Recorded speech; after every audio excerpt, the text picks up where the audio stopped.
Assalamualaikum warahmatullahi wabarakatuh. Hello guys, my name is Kurnia Oktora Putri.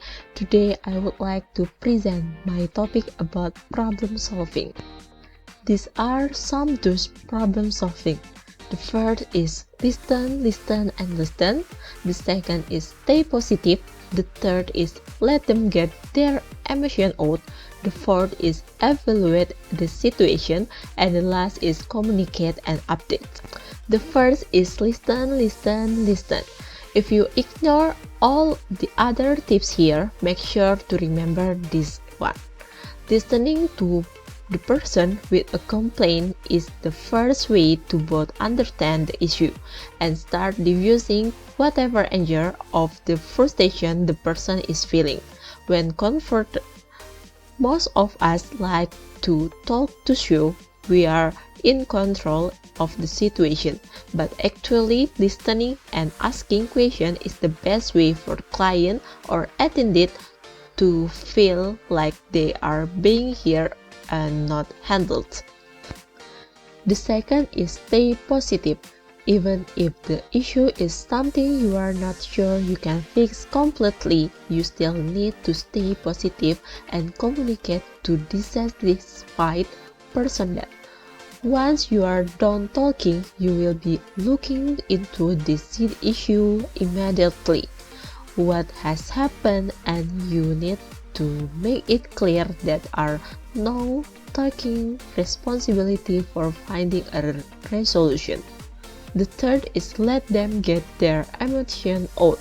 The person facing you will be somewhere on the spectrum from a little annoyed to completely enraged. And you should let them feel what they need to feel and vent for a moment. However, if these emotions spill over into disrespect or even rudeness, you should remind the person that you are here to help them and that you can better help them if they remain calm and simply relate the relevant details to you so you can start addressing the problem. The fourth is evaluate the situation. Once you have collected information, take a moment to take a deep breath and consider the alternative on how to fix the issue. In some cases, they may be only the one option, but often giving yourself a chance to think provides an opportunity to reflect on the situation and might unearth another viable option or two that weren't immediately apparent. Next and the last is communicate and updates. Once you have determined a course of action, communication this to disgruntled parties. Even it is not a perfect solution, it will show that you want to keep them in the loop and will give you a sense of how much damage control you need to prepare for later on after the dust settles. It also shows you have taken control and responsibility, which people respect. Next is some don'ts problem solving. The first is get defensive. The second is act without having accurate information. And the third, have promises you can keep. Next is blame, and the last is let an unsure solution ruin the events. The first is get defensive. Is your main responsibility at the event to plan and manage it or to fight with your attendees? Defensiveness almost always leads to conflict, which is what you are trying to avoid in this situation.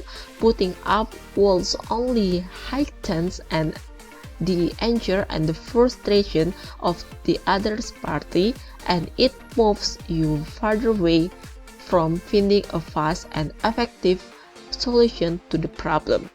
The second is don't act without having accurate information. Acting first without knowing all the detail may actually make matters worse.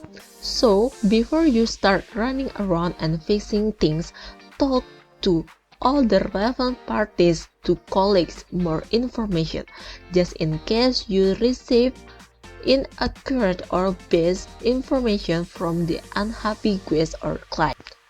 Third is make promises you can keep. When you first hear about the problem, you often have an idea that you have be able to completely fix it. And if you say you can fix it and they cannot, you set your client or attendees up for more disappointment and yourself up for even more disappointment. Just say you will be looking into the matter immediately and will do everything in your power to make things right. The fourth is blame.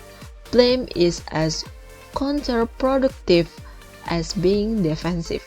It only adds emotion to situation that already has plenty, and consider this the person or people you want to blame may also be the one you need to help you fix the problem, and they will be much more amenable to helping you if they don't resent you. And the last is let and ensure solution ruin the event.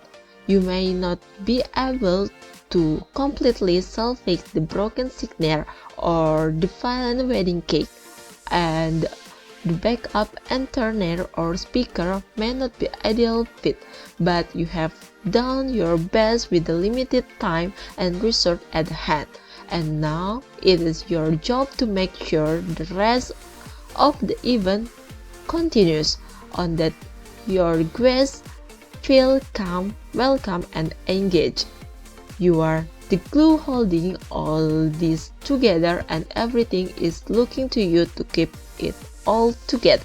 And thank you so much for your attention to listen my presentation. Wassalamualaikum warahmatullahi wabarakatuh.